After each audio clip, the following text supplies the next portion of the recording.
नमस्कार. घरच्या घरी चव लागणारा असा पौष्टिक रवा आज मी बनवणार आहे. 3 किलो गहू घेतलेले आहेत. धुवून घ्यायचे आहेत चांगले.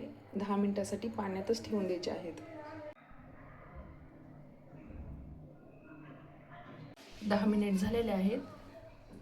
गाळणीमध्ये काढून घेऊया. कपड्यामध्ये झाकून ठेवून द्यायचे आहेत 2 तास. गहू सुकलेले आहेत. गिरणीमधून रवा बनवून आणायचा आहे.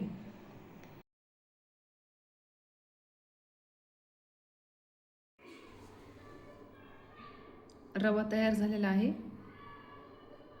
गिरणीमध्येच मी दळून घेतल्यानंतर 2 चाळणीने चाळून घेतलेला आहे.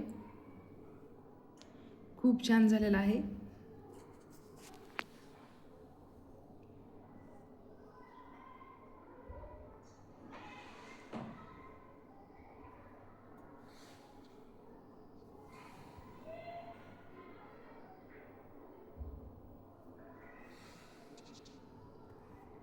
तुम्ही पण नक्की करून पहा. खूप पौष्टिक आहे.